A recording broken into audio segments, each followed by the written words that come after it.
Henry Ford famously said the first race happened as soon as the second car was built, and you can bet your house or your rent in this economy that was a drag race. Fast forward to today and you have teams of engineers throwing millions of dollars at that same simple goal. And this is what you get. 11,000 horsepower, fire-breathing monsters that accelerate faster than anything else humans have ever made, producing more power per cylinder than an entire F1 car, consuming more fuel than a fully loaded 747 at takeoff, and costing a minimum of $1,000 per second to run. And here are the 4 key components that allow these top fuel dragsters to go from 0 to 300 miles an hour in less than 4 seconds.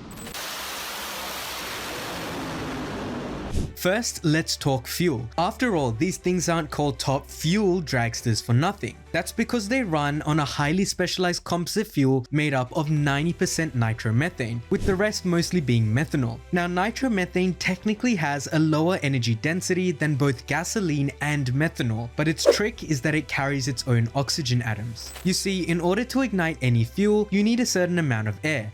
And this precise ratio is known as the stoichiometric ratio. For regular gasoline, it's about 14.7 to 1, meaning you need 14.7 parts air to 1 part gasoline in order to allow it to completely combust. Any less air and some of that gas won't actually be exploded and won't be producing any power. Because nitromethane contains its own oxygen, its stoichiometric ratio is just 1.7 to 1. This means you can run a much richer air to fuel mixture, cramming in about 7 to 8 times as much fuel, meaning more power. How much more power? How about 2.5 times the power of an equivalent petrol engine? But nitromethane also has a very slow burn rate compared to gasoline at least. Pair this with running extremely rich fuel mixtures and some of that nitro doesn't actually get burnt in the engine and instead can find its way down the exhaust pipe and ends up burning up in atmospheric oxygen, leading to those iconic yellow rooster tails.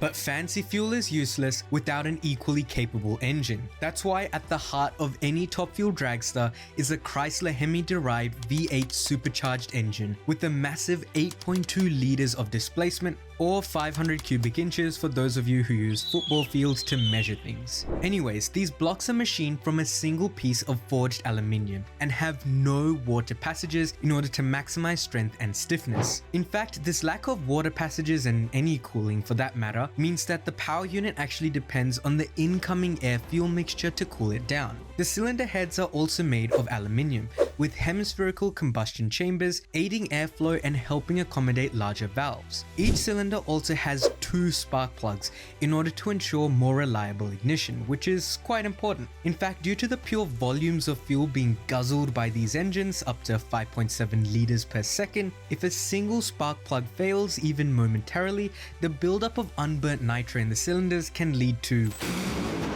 big time explosion.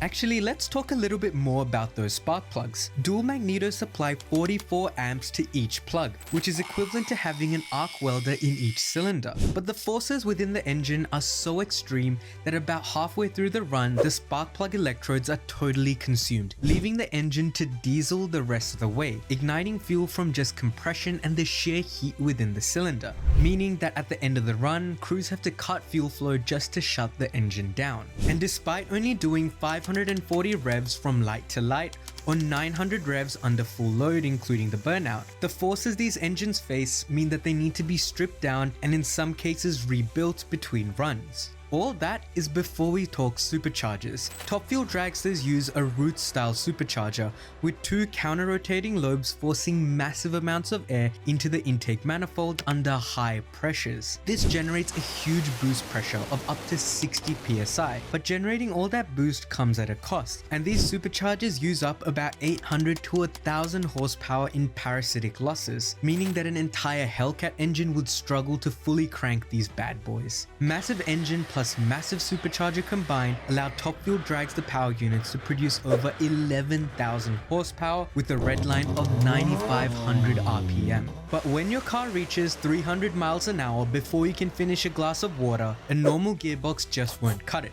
Actually, no gearbox would cut it. That's right, top fuel dragsters don't have a gearbox, rather relying on an automated clutch pack and a secret weapon we'll talk about later to deliver all 11,000 horses to the wheels. This clutch pack actually works very differently to the clutch in most other cars and typically features up to 5 or more friction discs all stacked together. These discs engage in a very precise pre-programmed manner controlled by a sophisticated hydraulic system. This system is fine-tuned to ensure that the friction discs meet with the perfect timing, allowing the power to be delivered from the engine to the wheels smoothly. Too quick of an engagement and the dragster will waste precious seconds spinning the wheels. Too slow and you've already been gapped. In fact, the engineering team waits till the last couple of seconds before finalizing the engagement program, accounting for the exact grip levels and track temperatures to make sure the dragster performs perfectly.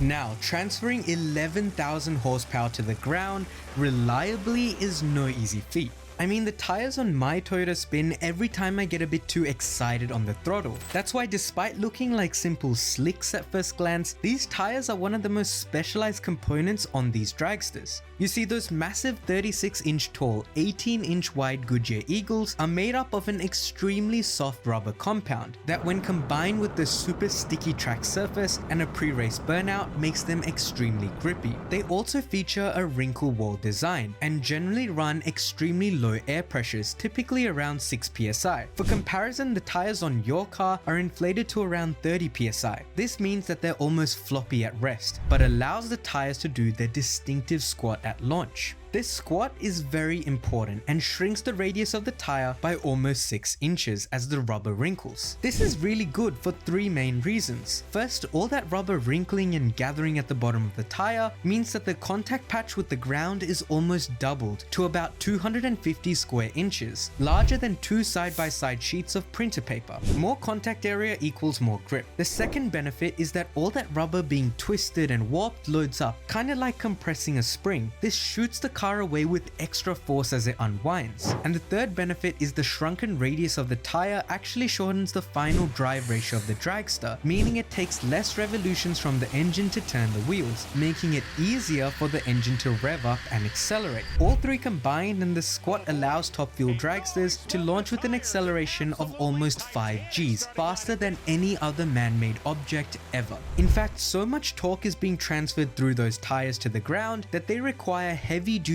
bead locks, those screws you see on the rim, just to make sure it doesn't slip. And the tires, they aren't done yet. You see, while the wrinkle wall squats at the start, they do the opposite once the dragster gets to speed. They grow. That's right, all that centrifugal force of the wheel spinning insanely fast, coupled with an intentionally weak and stretchy sidewall, means that the tires grow to almost 38 inches by the end of the run. This does 2 things. First, all that growth means that the tires narrow, reducing the contact patch by almost half and thus lowering the rolling resistance with the ground. This is known as getting up on the tires. The larger size also means the radius of the wheels is now bigger, increasing the final drive ratio, allowing the dragster to reach a much higher top speed. So basically, the tires on a top fuel dragster not only helps it put the power to the ground, but also acts as a gearbox, which is good because remember, these cars don't have gearboxes. These highly specialized tires don't come cheap, costing around $950 each and only last about a mile and a half for about 5,000 to 6,000 foot runs.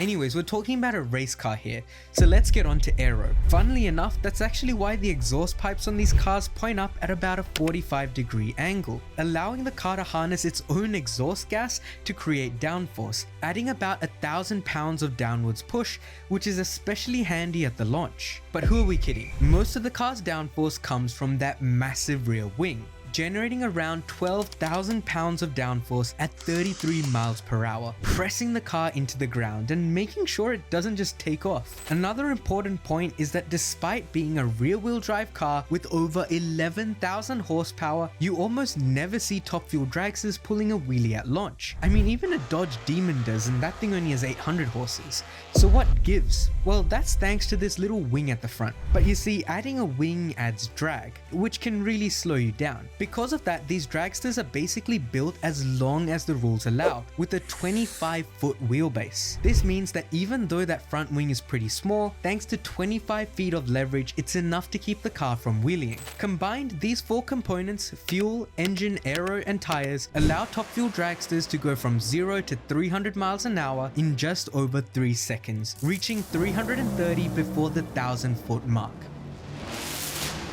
Thank you guys so much for watching. This video was actually inspired by a comment, so if you want me to make a video, leave your ideas down below.